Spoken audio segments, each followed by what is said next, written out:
Segunda de Reyes 22, y dice: Cuando Yoshiyahu comenzó a reinar tenía 8 años de edad, y reinó en Jerusalén 31 años. El nombre de su madre era Yedidá, que sería amada.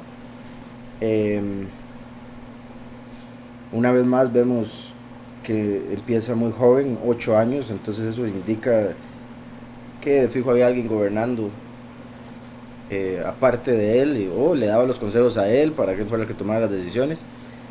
Pero también, como decíamos la vez pasada, ¿verdad? Normalmente, como ha sucedido con otros, no solo de la escritura, sino en la historia, cuando algún príncipe llegaba al reino tan joven, solía crecer bastante, pues, soberbio, mimado, narcisista, etcétera, etcétera, como hemos visto en ejemplos pasados. Sin embargo, aquí hay algo positivo con respecto a Yoshiyahu, por si algo. Eh, Yoshiyahu también significa a quien Yahweh salva. Entonces dice: cuando Yoshiyahu comenzó a reinar tenía 8 años de edad. El 8 que representa un nuevo comienzo. Y reinó en Jerusalén 31 años. El nombre de su madre era Yedidá, hija de Adayá, de Boscat. Hizo lo recto ante los ojos de Yahweh y anduvo en todo el camino de David su padre, sin apartarse a derecha ni a izquierda. Como decía, ¿verdad? Este tuvo su lado positivo, bendito Yahweh. Bueno, fue un buen rey, como dice ahí, comparado con el anterior que habíamos visto, que había empezado joven. ¿Recuerdan de Menashe? Tenía 12 años y ese fue uno de los peores reyes que tuvo Israel. Ahora tenemos a Yoshiyahu, que, repito, fue un buen rey, aunque al final hizo algo ahí que en el judaísmo se menciona que fue un error que cometió por el que tuvo que morir como murió. Pero aparte de eso, se mantiene que fue un buen rey, como lo vemos aquí. Hizo lo recto ante los ojos de Yahweh y anduvo en todo el camino de David, su padre, sin apartarse a derecha ni a izquierda. Voy a ver un momento los nombres aquí, puesto que el hecho de que menciona varios parece indicar que hay algún mensaje ahí, como suele suceder con los nombres. Obviamente me refiero al significado de cada uno de los nombres. Yoshiyah, como dije, a quien Yahweh salva, también lo traducen como a quien Yahweh sana. Jerusalén, ¿verdad? La instrucción de Shalom. Yedidá, amada. Adayá, Yahweh se ha adornado, o a quien Yahweh adorna. Y Boscat, que sería Bascat,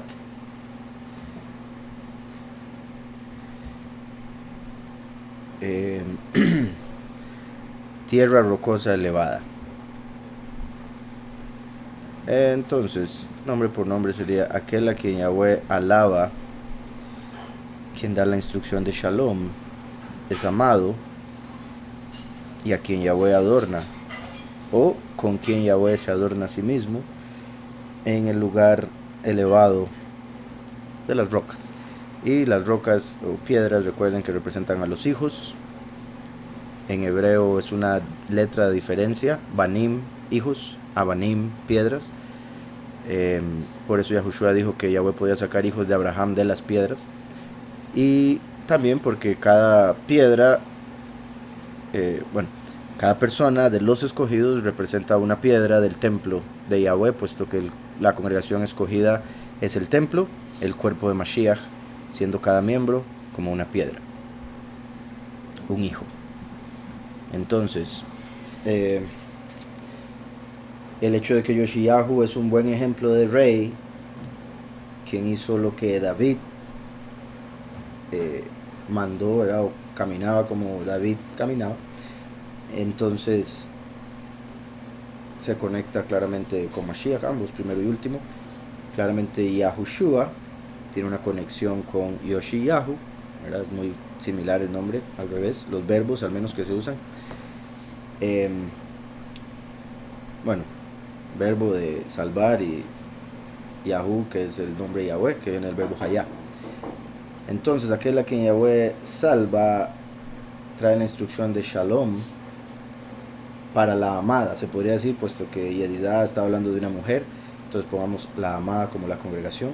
Aquel a quien Yahweh salva, trae la instrucción de Shalom para la amada, a quien Yahweh adorna, ¿verdad? Como la mujer en las bodas del Cordero, a quien Yahweh adorna en las alturas.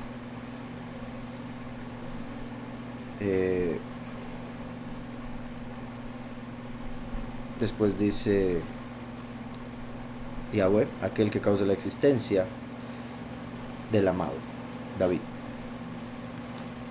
Entonces dice, en el año 18 del rey Yoshiyahu, envió el rey Asafán, hijo de Azaliah, hijo de Mesulam, el escriba, a la casa de Yahweh, diciendo, vete a ver al Cohen Gadol Hilkiah, y dile que recoja el dinero que han traído a la casa de Yahweh y ha sido recogido del pueblo por los guardianes de la puerta, que se ponga en manos de los que hacen la obra, los que tienen a su cargo el arreglo de la casa de Yahweh, para que lo entreguen a los que hacen la obra de la casa de Yahweh, a quienes reparan las grietas de la casa, a los carpinteros, maestros y albañiles, y se pueda comprar madera y piedra de cantería para reparar la casa, pero que no se les pida cuentas del dinero cuyo manejo se les confíe, porque ellos proceden con honradez.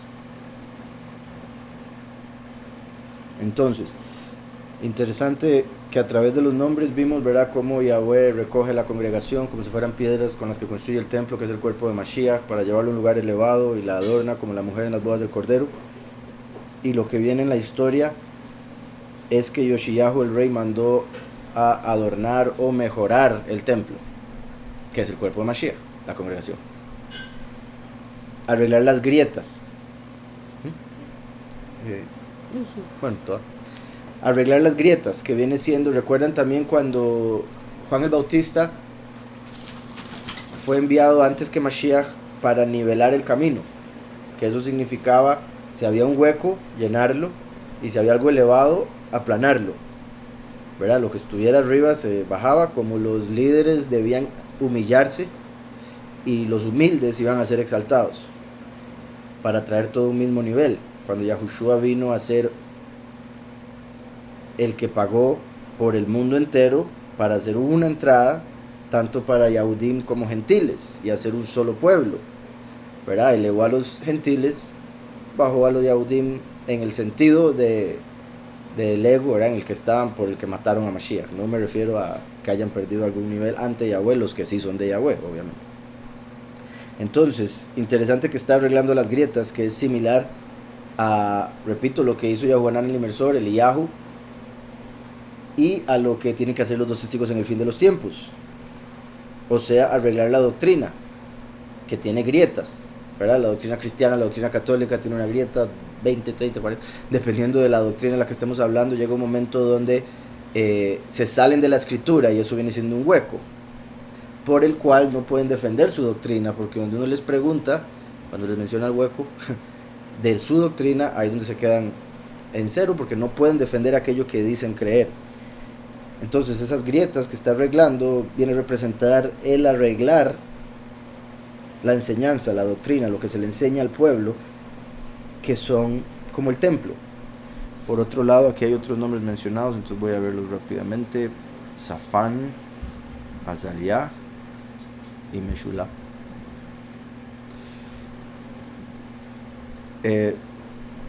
Safán, que sería Shafán, es una liebre, conejo.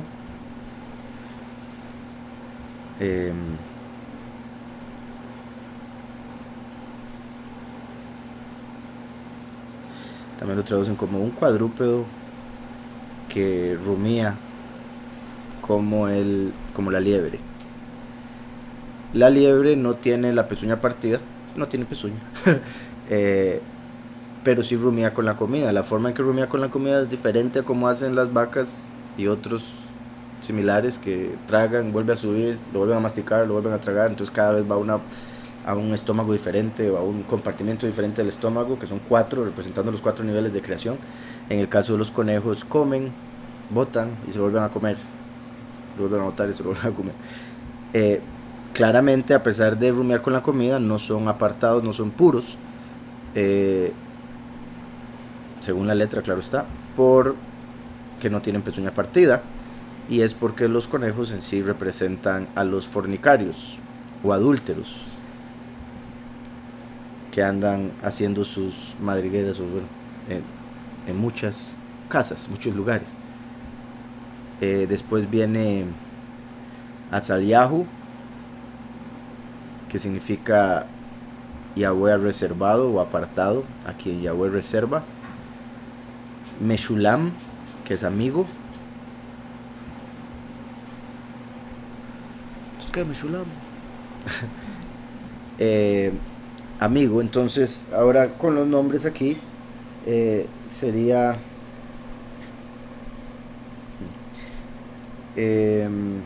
bueno, desde Safán, aquel que, bueno, ya que como mencioné no es un animal puro, que también me hace preguntarme por qué le habrán puesto así a este caballero, Shafán. Recuerdan, digamos, lo negativo del conejo o la liebre es que representa al fornicario, lo que respecta a cómo la letra habla de que el animal no es puro. En lo positivo se ve lo que leíamos la vez pasada, recuerdan, en Proverbios 30,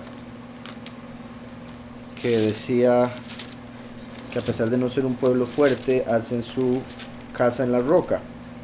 Los conejos, pueblo que no es vigoroso, pero hacen su casa en la piedra. Y recuerdan que Yahweh habla de la congregación de Filadelfia y dice, aunque tienes poca fuerza, no has negado mi nombre y has guardado mi palabra, y es por eso que Yahweh los guarda. Entonces tienen esa similitud de que tienen poca fuerza, pero al final hacen las cosas bien, puesto que no niegan el nombre ni dejan la palabra de Yahweh, que es el nombre del Hijo. Curiosamente, la congregación de Filadelfia, a pesar de ser la congregación apartada, antes de venir los dos testigos habrían estado con el resto de congregaciones en la apostasía, en la falsedad, con la gran ramera. O no necesariamente, ¿verdad?, catolicismo, aunque muchos sí, pero me refiero en la falsedad de la apostasía que ha plagado todas las denominaciones. Por eso es que, por ejemplo, cuando llegan los dos testigos, los dos espías a Jericó, que representan a los dos testigos en el fin de los tiempos, llegan los dos espías a Jericó, los recibe Rahab, que había sido una prostituta, pero ella los recibe, les acepta, los protege y se arrepiente claramente de su profesión y deja de actuar de esa manera. Entonces representa, de hecho después se casa con un Yahudí y se convierte en una antepasada de Mashiach mismo. Entonces ella llega a ser un ejemplo de cómo en el fin de los tiempos, cuando llegan los dos testigos como los dos espías, la congregación escogida saldría de la falsedad de la gran ramera, reconocería a los dos testigos y sería apartada y se convertiría en la esposa en las bodas del Cordero. Entonces, particular la conexión de conejos que son débiles o tienen poca fuerza pero hacen su casa en la roca. Los escogidos estaban en la falsedad, como el conejo representa al fornicario, pero al reconocer la doctrina verdadera salen de esa falsedad y hacen su casa en la roca, que es Yahushua. ¿Se explico? Espero. También otra historia con respecto a esa conexión que menciono, la vemos en Génesis cuando Yahudá se acuesta con Tamar, que se había vestido de prostituta. Ella también se convierte en antepasada de Mashiach y una vez más vemos ahí la conexión con la congregación en el fin de los tiempos que estuvo con la ramera o en la apostasía. Entonces en este verso, el 3, está Yoshiyahu antes. Entonces aquel a quien Yahweh salvó como un conejo, Azalía era como un conejo. Bueno, sí. Entonces Yahweh salvó aquel que era como un conejo, a quien Yahweh reservó como amigo. Eso por el hecho de todo lo que ya expliqué del conejo, de cómo empieza, bueno, de cómo en sí en la letra es impuro, claramente se podría conectar con el último como hijo pródigo, que nace en la apostasía, como Zorobabel, sembrado en confusión, pero después Yahweh lo salva, Yoshiyahu, lo salva de esa confusión y lo reserva o lo aparta de lo malo, Asaliyahu, para que se convierta en amigo. Así como Abraham era amigo de Yahweh, o así como sería amigo de la congregación.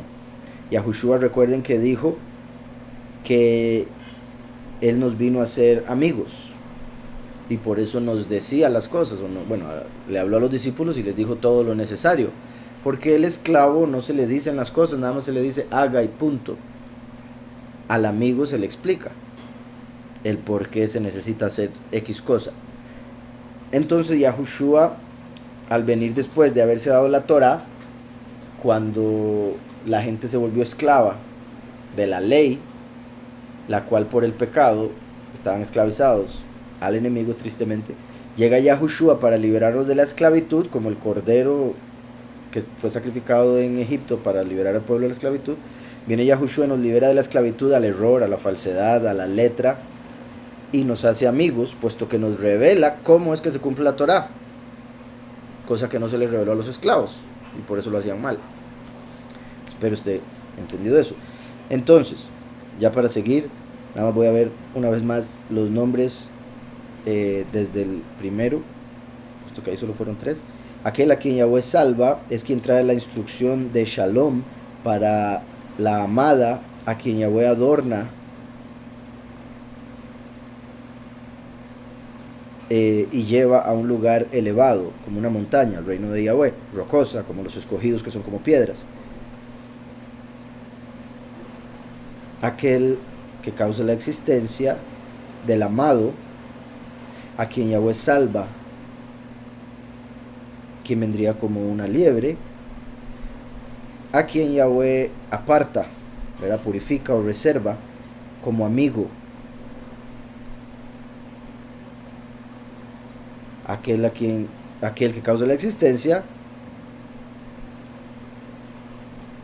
vendría como la porción de Yahweh, porque ya ahí agregué Hilkiyahu, que es la porción de Yahweh.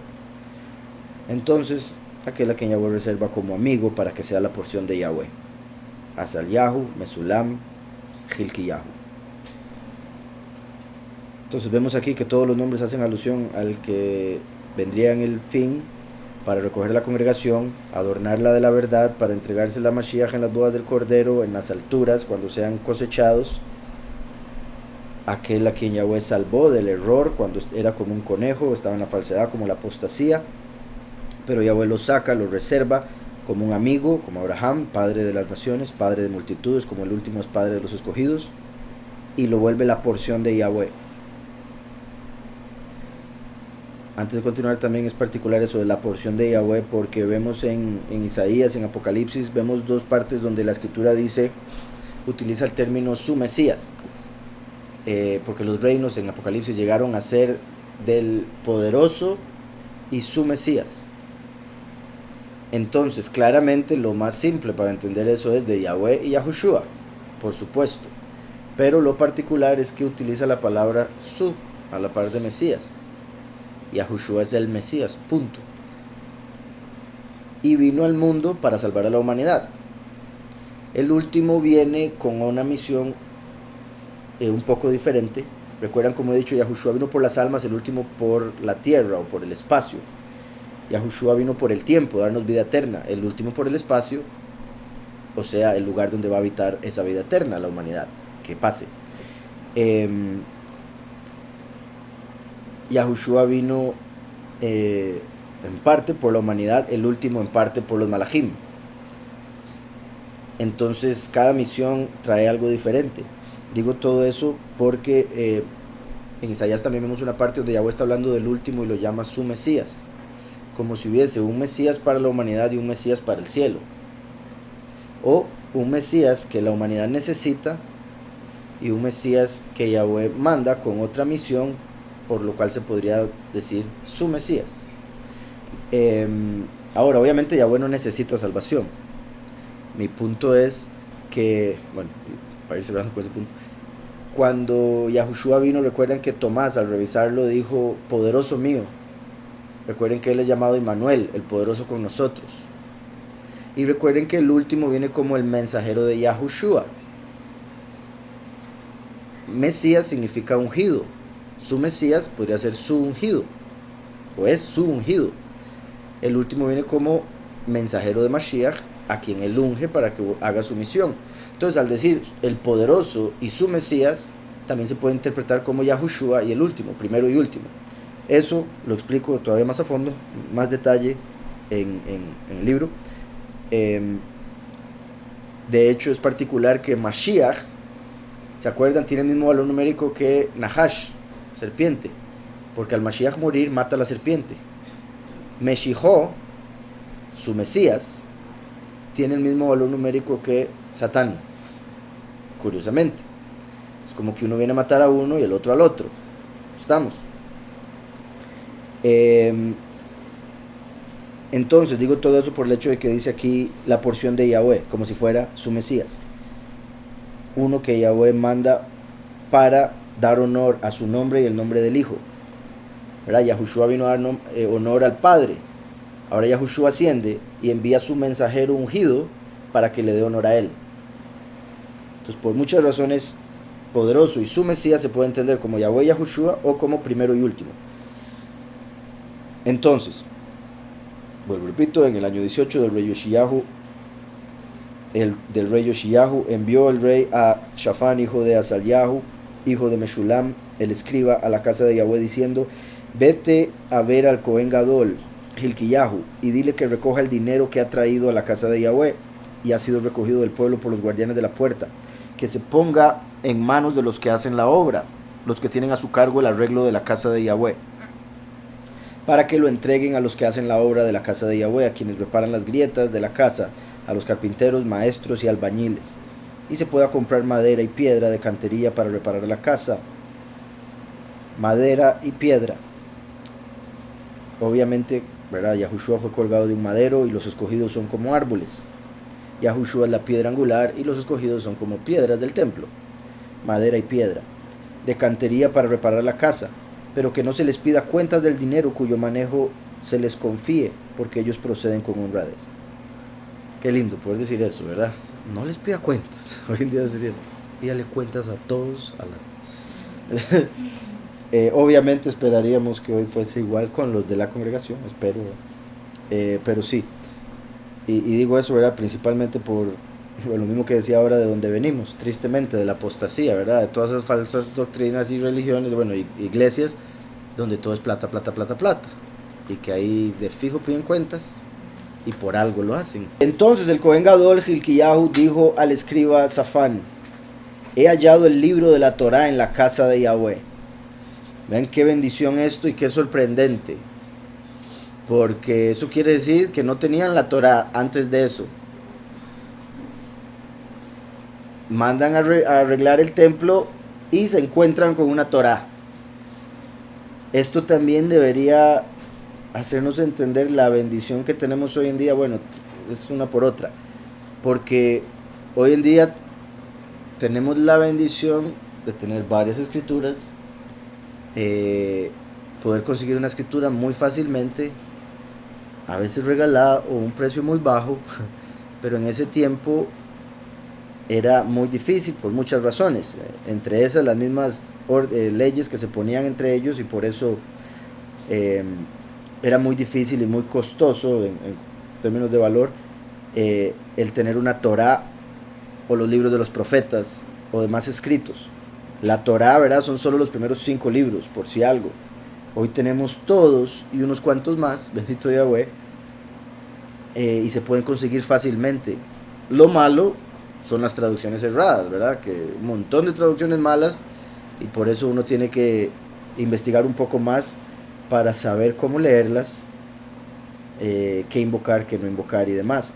Pero repito, ¿verdad? Antes no habían, entre otras cosas, por los mandamientos de hombres que hacían que casi no se pudieran hacer copias.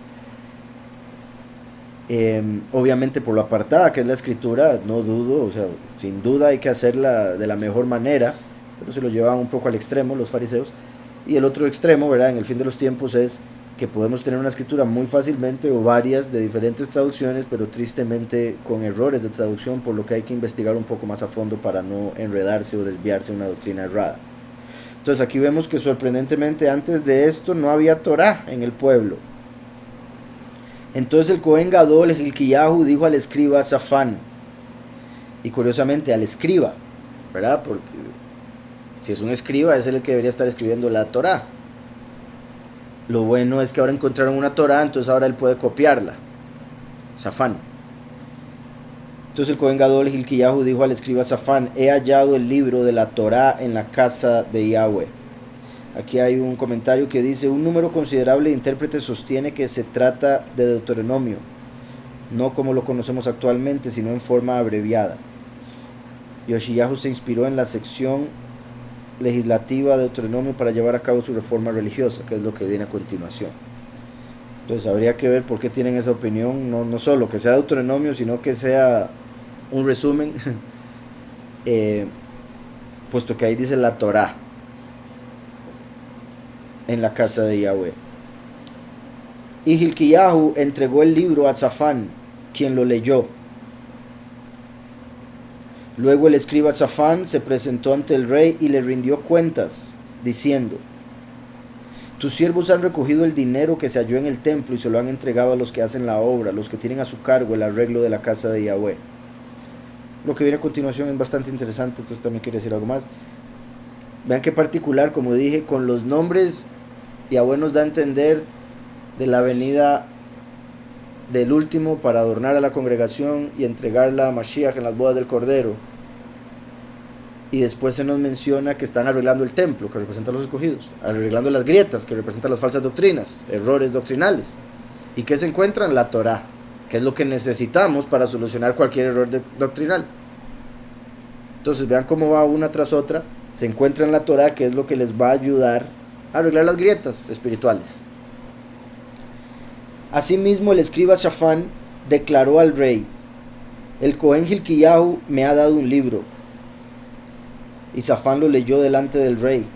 Cuando el rey escuchó las palabras del libro de la ley, rasgó sus vestidos. Ahora, aquí esto de me ha dado un libro puede ser una de las razones por las que los comentaristas dicen que era un resumen. Pero al decir después, cuando el rey escuchó las palabras del libro de la ley, podría indicar una vez más que es la Torá, o que simplemente al ser un resumen tenía palabras del libro de la ley, ¿verdad? Pero mi punto es, si tuvieran la Torá desde antes, ¿por qué esto le va a sorprender? ¿O por qué un resumen sería tan importante si tenemos el texto entero? ¿Sí me explico? Ah, exactamente, el arca del pacto, sí. Sí, algo similar a lo que sucede con el arca, en el sentido de que el arca estuvo perdida por muchísimo tiempo. Y digo estuvo porque según algunos los judíos ya la tienen, en cualquier momento lo anuncian. Mientras que hay otros que han dicho que ya se había encontrado en otros periodos de la historia.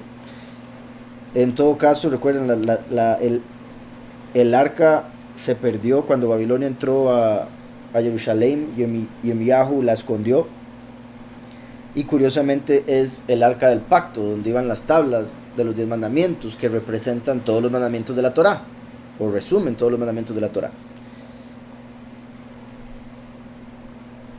Y todo eso también se conecta con lo que vemos en Apocalipsis 11, de que el testigo como Moshe es el arca. Una vez que muere y resucita, se deja ver el arca en el templo. En particular, aquí está mencionando todos estos nombres que se conectan con el fin de los tiempos, arreglar las grietas. Se encuentra en la Torá, como que se dejó ver la ley. Y Safán lo leyó delante del rey. Cuando el rey escuchó las palabras del libro de la ley, también vean que fue en el año 18 del rey, empezó a los 8, entonces tenía 26 años, ¿verdad? Empezó a los 8, estaba en el año 18, 8 el valor numérico que representa un nuevo comienzo, 18 el valor numérico de vida o viviente, Jai, y a los 26 que es el valor numérico de Yahweh. Entonces qué particular que cuando llega la edad del valor numérico de Yahweh le dan la Torá. Y estaba suficientemente maduro como para entender la importancia de esas palabras, más siendo un rey justo. Leyó delante del rey. Cuando el rey escuchó las palabras del libro del rey, rasgó sus vestidos. Como sabemos, esta era una acción que se hacía cuando se estaba en luto, en tristeza, desesperación, sufrimiento. Entonces él oye las palabras y dice, híjole, hemos estado haciendo todo mal. Dice aquí, rasgó sus vestidos, un comentario. En señal de dolor por no haber cumplido los mandamientos de Yahweh y por temor a las amenazas proferidas contra los transgresores de la ley. Qué curioso que él, siendo un buen rey, aquí rasga sus vestidos, porque no solo está pensando en él y sus obras, también en las del pueblo entero. Y él como rey es cabeza y también tiene responsabilidad, claro está, mucha. Y dio enseguida esta orden al Cohen Hilkiyahu y a Ahikam, hijo de Safán, a Akbor, hijo de Micayahu, al escriba Safán y a Asayahu, siervo del rey, y a Asayahu, siervo del rey. Y preguntad a Yahweh por mí, por el pueblo y por todo Yahudá, acerca de las palabras de este libro que se ha hallado, ya que es grande la ira de Yahweh que se ha encendido contra nosotros, por cuanto nuestros padres no escucharon las palabras de este libro y no han obrado conforme a todo lo que en él está escrito. Vean que no vemos en la historia que estuviese pasando algo malo. De hecho, algo bueno. Estaban arreglando el templo, había un buen rey y se encuentra en la Torá. Pero al leer la Torá y ver que está escrito, no harás esto, no harás aquello, harás esto, harás lo otro, y el rey dice, y no lo han estado haciendo, no lo hemos estado haciendo. Entonces dice, Yahweh debe estar enojadísimo, lo da por un hecho y les dice, Yahweh está enojado, vayan y pregunten. Y da preguntada a Yahweh por mí, por el pueblo y por todo Yahudá, acerca de las palabras de este libro que se ha hallado, ya que es grande la ira de Yahweh que se ha encendido contra nosotros. Por cuanto nuestros padres no escucharon las palabras de este libro, una vez más conectándolo con nuestro tiempo, donde la doctrina está llena de grietas, y nuestros padres nos enseñaron mentira, algunos, bueno, no, la mayoría sin darse cuenta, por no decir todos, porque también nacieron en la falsedad, al igual que estos. Esto mismo muestra que antes de este momento no tenían la escritura y no la estaban poniendo por obra, que es muy similar tristemente a hoy en día. Hay un montón de escrituras pero nadie las lee. Entonces es lo mismo, ¿de qué sirve tener la escritura si no la leen? Si no tienen conocimiento de lo que hay ahí. Aquí es particular un nombre, Akbor, no me equivoco, es ratón. Como sabemos, Jerusalén es instrucción de Shalom.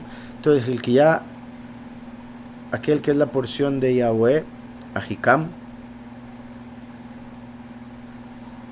es el hermano del que se levantó o el que resucitó, confirmando que Hilkiah representa al último. La porción de Yahweh, o el que guardaría como su porción, es el último, puesto que es el hermano del que se levantó de los muertos. Ahikam, recuerdan que Kum es levantarse, Kam es una conjugación, Aj es hermano, Aji es mi hermano, Ahikam, mi hermano, es el que se levantó.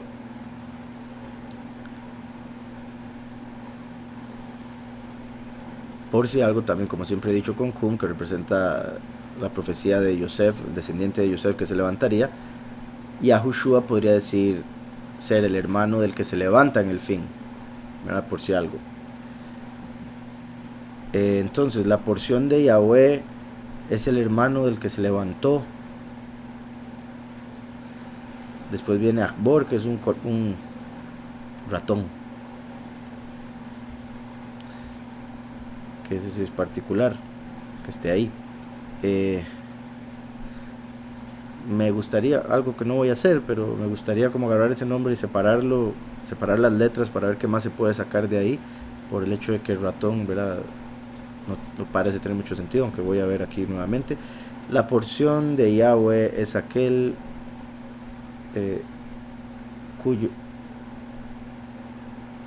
cuyo hermano se levantó, o la porción de Yahweh es el hermano del que se levantó, como un ratón y un conejo, a quienes Yahweh hizo o que cumplen la obra de Yahweh. Ahora viene Hulda, que es un topo. Ninguno de estos tres animales es apartado, todos son impuros. La comadreja representa a los chismosos, a los que hablan calumnia. los que conciben el mal con su boca, como decía el libro de Barnabí. El topo es ciego, ¿verdad? O representaría a los que andan en las profundidades de la tierra, en la oscuridad, que no tienen vista espiritual. Ya dije lo de Shafán. Y el ratón, pues es obvio, ¿verdad? Su impureza. También particular como los ratones se esconden en las casas, lo rápidos que son para huir y demás. Y obviamente no compararía nunca a Yahushua con el ratón por el hecho de ser ratón impuro, pero curiosamente lo anterior a esto fue el hermano del que se levantó. Cuando Yahushua se levantó, salió del hueco de la tumba y nadie lo pudo agarrar, ¿verdad? Como se escapó de los guardias y todo el mundo resucitado, levantándose y yéndose por ese huequito. Vean qué particular, que como decía, qué raro que escogiesen el nombre Shafán para un niño, ¿verdad? Conejo o liebre, siendo un animal impuro en un tiempo en el que era todo según la letra y se conoce que el conejo es impuro. Pero también tenemos al ratón y a la comadreja. 3 de ellos trabajando para el rey con lugares de mucho honor. No dudo que fueran apartados ellos como personas, pero sus nombres indican lo contrario, que es una representación del estado del pueblo en este tiempo. Estaban ciegos como el topo espiritualmente, hablando como hoy en día cosas que la gente, cosas que no deben, ¿verdad? Nombres falsos, invocando al enemigo sin darse cuenta. Como dije, la comadreja, ¿verdad? Que habla lo negativo. Y en la fornicación espiritual, como el conejo o la liebre.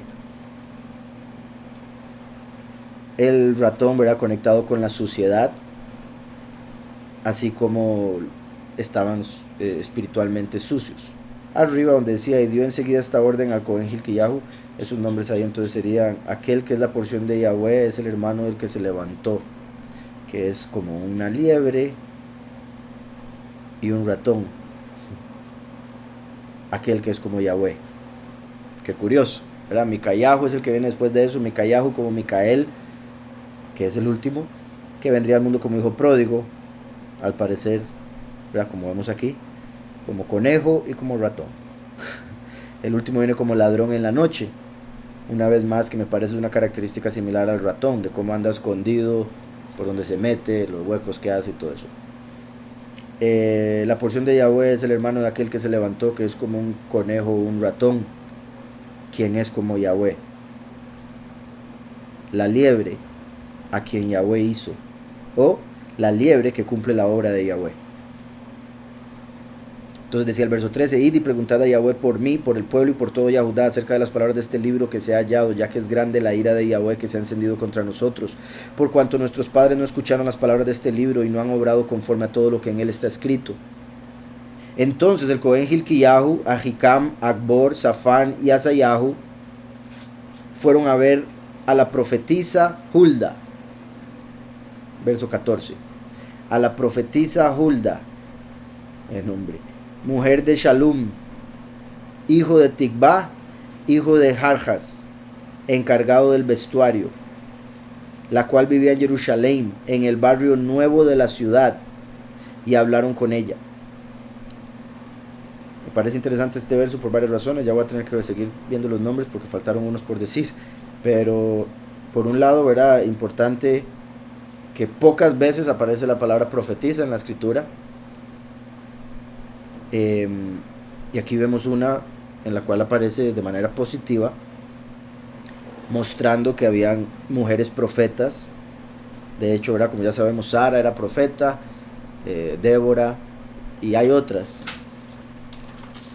Se dice que la profecía de Sara era mayor a la de Abraham. Entonces vemos aquí una profetisa más. Esto indicaría que esa era la profeta del momento.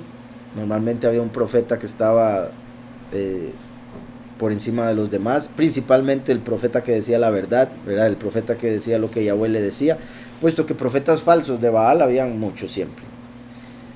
Esta se llamaba Hulda, y Hulda significa, ya había dicho ahora, ¿verdad? Sí, comadreja. Qué curioso que Hulda, la profetisa, sea la comadreja, y como dije, la comadreja representa a los que hablan cosas que no son o cosas negativas, confirmando que el pueblo se encontraba en esa impureza espiritual. Hulda, mujer de Shalom, que es paz, hijo de Tikba, que es esperanza, hijo de Jarjas. Vamos a asegurar aquí, Shalom, así, paz, pago, retribución, Tikba, esperanza, y Jarjas, muy pobre. O sea, sí, pobrecito. Entonces, la porción de Yahweh es el hermano del que se levantó, quien vendría como un ratón y conejo a cumplir la obra de Yahweh.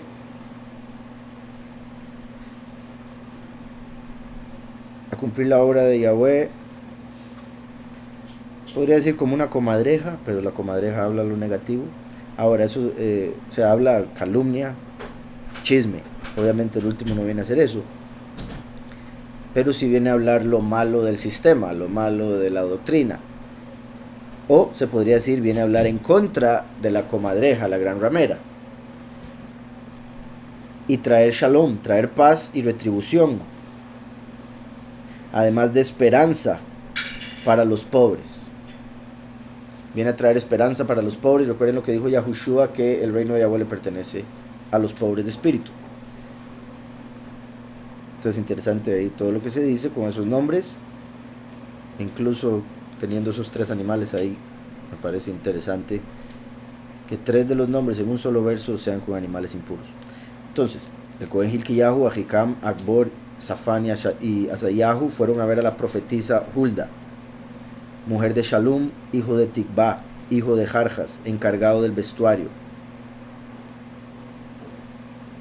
Es que me parece interesante y quizás sea tontería mía, pero repito, por ver el resto de la escritura y la historia de hoy en día, cómo están haciendo los hombres como mujeres y las mujeres como hombres, y cómo este capítulo se está conectando con el fin, el que mencione que fueron a ver a la profetisa, quien era mujer de Shalom, hijo de Tikba, hijo de Jarjas, encargado del vestuario. Ahora, normalmente las mujeres se encargan de vestuario y es más normal o más común, diría más bien, los profetas fueran hombres, pero aquí vemos a la profetisa y al hombre haciendo ropa. Obviamente no por eso está mal, o él estaba mal, simplemente que no era lo común, así como hoy en día es más bien muy común para todos los fashionistas. Entonces, encargado del vestuario, dice, la cual vivía en Jerusalén, en el barrio nuevo de la ciudad. Esto también, barrio nuevo, así como hoy en día estamos bajo un nuevo pacto, ¿verdad? Yahushua vino y dijo que iba a derramar su sangre por el nuevo pacto, o en sí más bien la sangre del nuevo pacto, que es derramada por los muchos.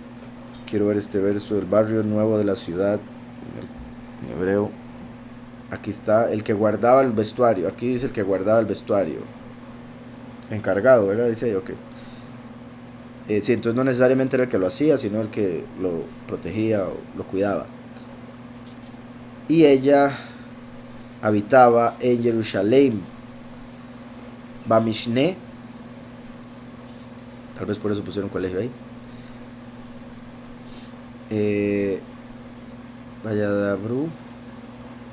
Vaidabru, el Eya. Entonces, sí, por eso ahí pusieron colegio. Si no aparece la palabra nuevo como tal. Mishne, que también lo traducen como escuela. Recuerdan que el Talmud está compuesto por la Mishnah y la Gemara. Pues Mishnah tiene que ver con aprendizaje, por eso pusieron colegio ahí también en la de inglés. Esto es Mishne, pero Mishne viene de la Mem y Shenei, que es 2.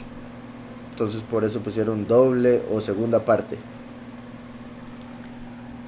Ahora, no dice nuevo, pero sí dice doble o segunda parte. Y el último viene con la doble porción a cumplir la segunda parte del plan de Yahweh, después de 2000 años de haber venido el primero. Entonces vemos el Mishne de varias formas. Espero eso esté claro. Entonces dice,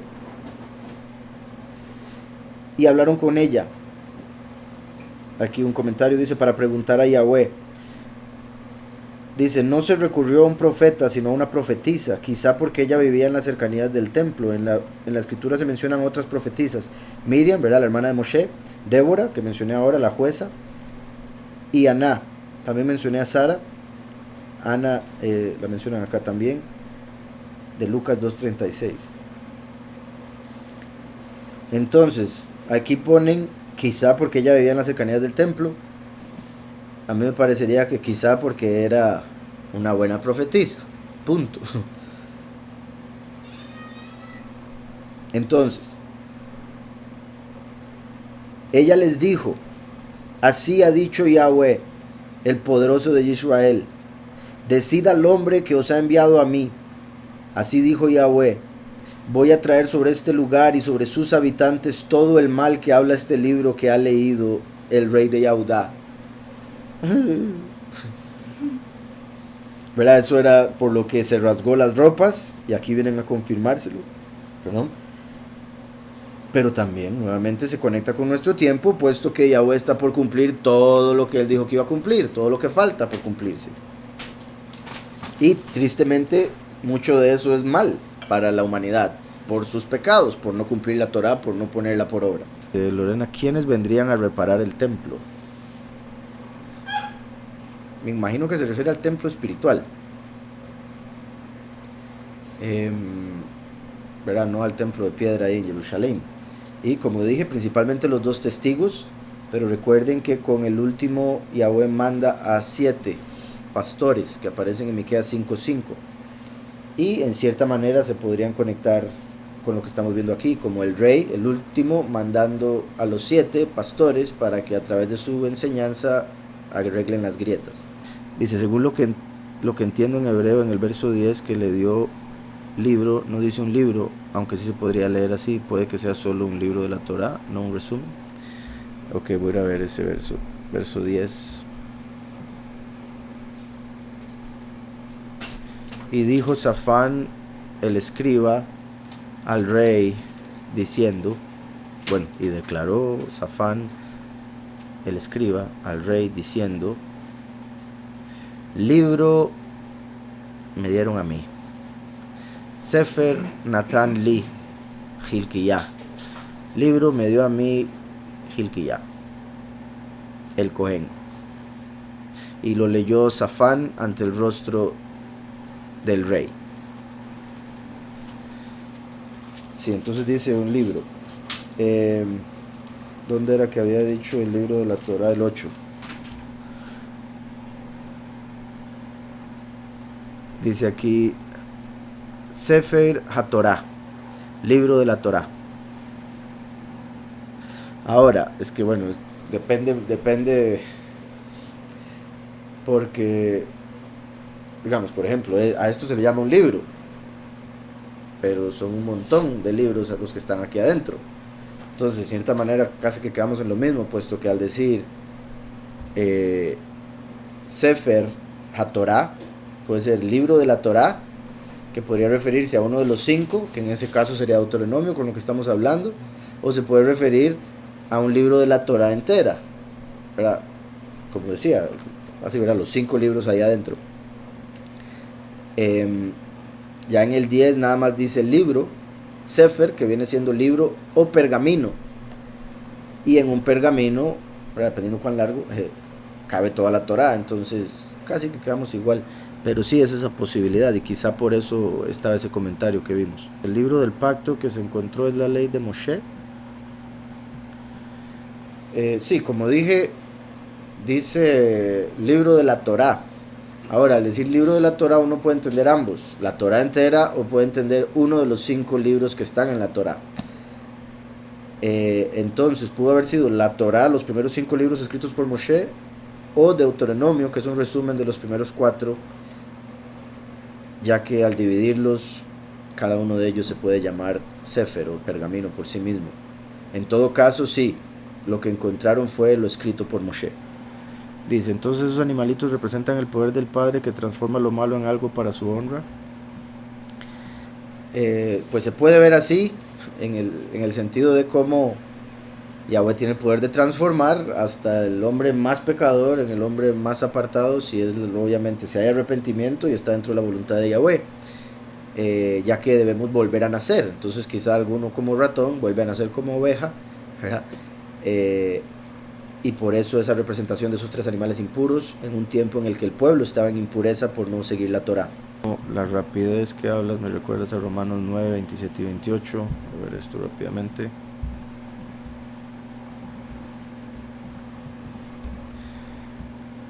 También Ishayahu proclama acerca de Israel: aunque el número de los hijos de Israel fuera como la arena del mar, tan solo el remanente será salvo, porque Yahweh ejecutará su sentencia sobre la tierra con justicia y prontitud, ¿verdad? Yahweh lo va a hacer velozmente, como lo que hablaba ahora acerca de, creo que fue del ratón que mencioné.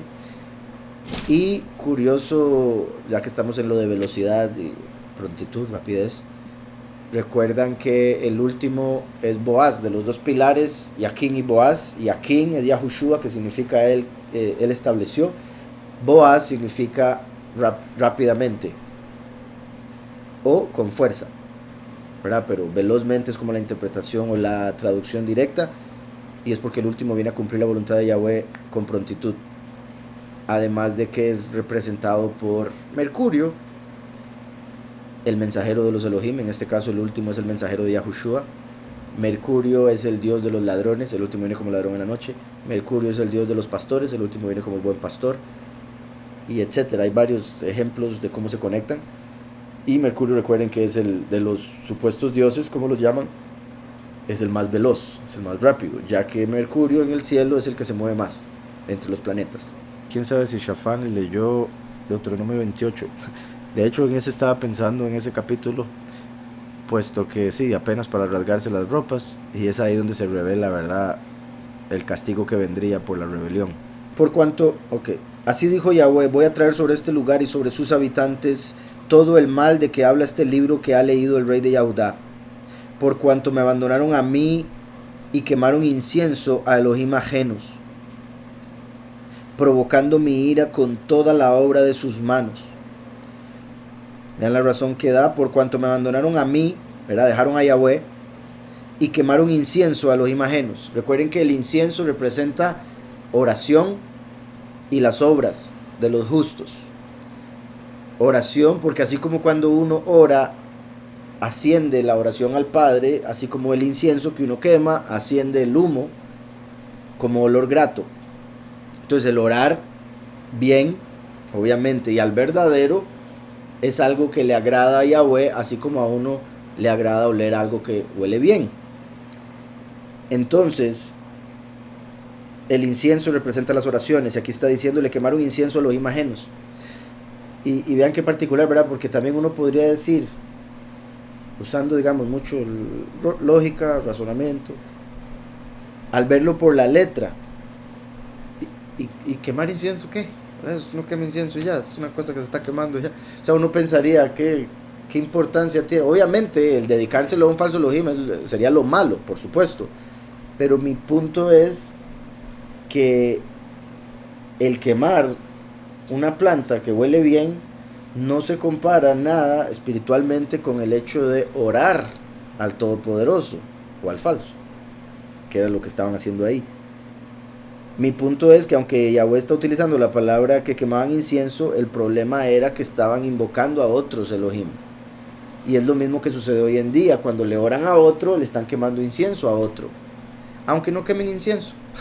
Ese es mi punto: al orar espiritualmente están quemando incienso.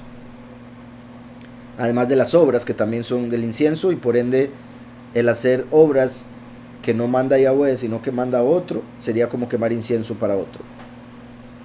Por cuanto me abandonaron a mí, quemaron incienso a Elohim ajenos, provocando mi ira con toda la obra de sus manos. Provocando mi ira con toda la obra de sus manos, confirmando lo que decía. Provocaron mi ira con sus obras, porque estaban quemando incienso a otros Elohim. Uno podría decir que esa es la obra que le molestó, que quemaran incienso a otros Elohim, pero también se puede ver que lo que significa quemar incienso son las obras que llevan a cabo, puesto que quemaron incienso, y por sus obras los va a castigar.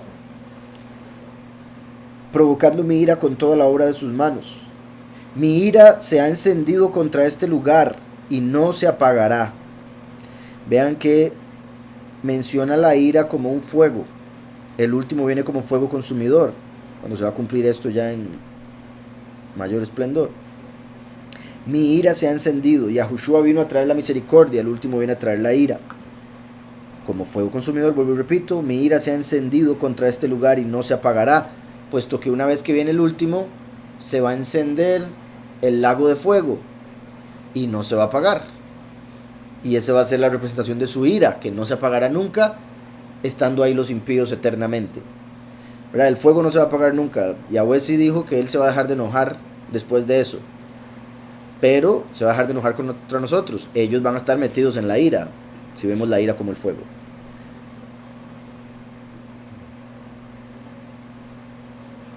Dice entonces: mi ira se ha encendido contra este lugar y no se apagará. Pero al rey de Yahudá, que os ha enviado a consultar a Yahweh, le diréis: así ha dicho Yahweh, el poderoso de Israel, por cuanto oíste las palabras del libro, y tu corazón se enterneció y te has humillado delante de Yahweh al escuchar lo que yo he dicho contra este lugar y contra sus habitantes, que serán asolados y malditos, y por haberte rasgado los vestidos y haber llorado en mi presencia, también yo te he oído, dice Yahweh. Vean qué importante todo lo que le dice, ¿verdad? Para calmarlo al rey, al menos a él como persona, de que él ha hecho las cosas bien. Y vean cómo empieza: por cuanto oíste las palabras del libro. Vean cómo Yahweh nos bendice por solo estar aquí oyendo las palabras del libro. Solo por eso ya es nos da un crédito, nos da mérito. Por cuanto oíste las palabras del libro y tu corazón se enterneció, ¿verdad? Y te llegó al corazón y te has humillado delante de Yahweh al escuchar lo que yo he dicho contra este lugar y contra sus habitantes, que serán asolados y malditos, y por haberte rasgado los vestidos y haber llorado en mi presencia, también yo te he oído, dice Yahweh. Y no se trata de que Yahweh ve la ropa, ay sí, está rasgada, qué bien, ¿verdad? Sino que a través de él rasgar sus vestidos, Yahweh entiende lo que está sintiendo, o sea, es notable, y el resto del pueblo lo ve y dice: uy, el rey está mal porque hemos pecado. Entonces Yahweh le dice todo esto. Recuerden que los dos testigos vienen con ropas ásperas, similar a vestidos rasgados. Y repito, vean lo poderoso que es oír la Torah, arrepentirse de los errores que uno haya cometido, que encuentre en lo que está oyendo o leyendo, y buscar al Padre para que le guarde. Yahweh dice: por eso te guardaré a ti, pero a este otro montón de gente los voy a destruir. Y eso es algo que yo no sé cómo la gente no lo comprende cuando uno les habla del Apocalipsis y la gente dice: no me digan nada, me da miedo, no quiero saber nada del Apocalipsis. Y no se dan cuenta que al no querer oír, no querer aprender, no querer saber, se están poniendo en el montón que van a ser destruidos. Mientras que si uno dice: ok, dígame, y lo que le provoca miedo, va y lo pone ante el Padre en oración y le dice: Padre, es que me da miedo esto y esto, me da miedo que me pase a mí, que le pase a mis seres amados. Entonces, al oír y buscar al Padre humillándose en oración, Yahweh le va a dar la capacidad a esa persona de entender y poder salvarse de lo que viene y no ser parte de ese castigo, como aquí con Yoshiyahu, a quien Yahweh salva. Significado del nombre, es como diciendo: de todo se va a salvar usted, Yoshiyahu, porque oyó y se arrepintió. Y ni siquiera está diciendo se arrepintió, sino que oíste y te humillaste, entendiste. Y digo no que no se haya arrepentido, sino que no es como que Yahweh le esté diciendo: y te tendrás que arrepentir, o te arrepentiste de X cosa, sino que estaba haciendo las cosas bien. Y lo que decía ahora de Yoshiyahu, a que Yahweh salva, porque representa además a los 144,000 que van a oír la escritura, se van a arrepentir de sus errores de la apostasía, se van a humillar ante Yahweh, y Yahweh los va a salvar, como la congregación de Filadelfia. También yo te he oído, dice Yahweh, por tanto haré que te reúnas con tus padres. Por tanto, te vas a morir. Qué bueno. Obviamente esto era algo positivo, ¿verdad? Recuerden que el morir es ganancia. Los que están en Yahweh lo entienden. Pero aquí en este momento, ¿verdad? Es interesante. Pareció cómico por el hecho de que le está diciendo, a ti te va a ir bien, te vas a morir. Que muchos lo verían como algo negativo, pero en realidad con el castigo que viene, el morirse era algo positivo. Es como decirle, no vas a estar presente cuando todo esto venga, vas a estar en el paraíso feliz de la vida. Por tanto, haré que te reúnas con tus padres. También esto, haré que te reúnas con tus padres, muestra que cuando la persona muere es reunido con sus antepasados, ¿verdad? Porque si sus padres se murieron, pues se reúne con sus padres directos. Cosa que mucha gente no sabe o no entiende o no cree. Cuando una persona muere, su alma es llevada al paraíso y se ubica en el mismo lugar donde están el resto de sus familiares. Y se reconocen. Y obviamente se van a alegrar de verse los unos a los otros. Y algunos dirán, no es que lo van a enterrar en la tumba de la par de su papá. No necesariamente, esto lo dice siempre, y a veces serán enterrados en lugares completamente diferentes, porque es el alma la que está reuniendo con sus antepasados. Por tanto, haré que te reúnas con tus padres. Serás llevado a tu sepulcro en Shalom. Serás llevado a tu sepulcro en Shalom, ¿verdad? Vas a morir tranquilo, en paz. Y dice, serás llevado a tu sepulcro en Shalom, y tus ojos no verán ninguno de los males que yo traigo sobre este lugar. Bendito Yahweh. Vean qué bendición tan grande. Él estaba tan triste, preocupado, y Yahweh le dice, no se preocupe, que esto va a suceder después de usted morir en paz. Similar a lo que se le había dicho a Hizkiyahu, que Babilonia iba a entrar y se iba a llevar absolutamente todo, pero iba a pasar después de que él muriese. Y él dijo, buena es esa palabra. Recuerden que los dos testigos mueren y resucitan antes de las 7 plagas postreras, que es lo peor de lo peor, cuando va a empezar a morir la gente como nunca en la historia. Los primeros 3 años y medio sí van a haber plagas y demás, pero no se van a comparar con los últimos. Y ellos llevaron la respuesta al rey. Dice aquí, curioso que el castigo cayó después de que se encontró el libro de la Torá que los acusó, y a ellos, ser conscientes de su pecado, fueron castigados. Así es. Es un punto también que iba a mencionar. Ahora, no lo quería mencionar porque tampoco quiero que se malinterprete, ¿verdad? Como que crean que por no saber algo no es pecado. Hay pecados en ignorancia y pecados conscientes. Ambos son pecado. Obviamente el pecado consciente es más fuerte o más pecaminoso, más dañino que un pecado en ignorancia. Pero ambos son pecados. De hecho, recuerden, Oseas 4:6, por falta de conocimiento mi pueblo es destruido. Que se podría decir, por ignorantes mi pueblo es destruido. Entonces, incluso cuando pecan en ignorancia, viene el castigo. Simplemente se extiende por más tiempo, para darles tiempo de que sepan lo que estaban haciendo y se arrepientan. Y en la mayoría de los casos, como aquí, una vez que se dan cuenta, si no se arrepienten, se les viene el castigo, que es lo que iba a pasar con el pueblo.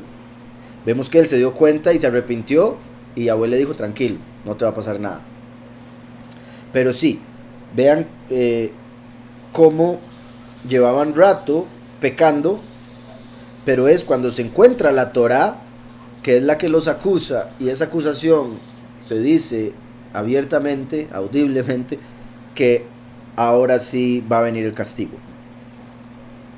Y digo eso, vuelvo y repito, porque hay mucha gente que piensa, como aquella señora que les decía, que decía, yo vine en blanco, me quiero ir en blanco, no quiero saber nada, y según ella, por eso no la van a juzgar, o por eso va a poder pasar sin problema.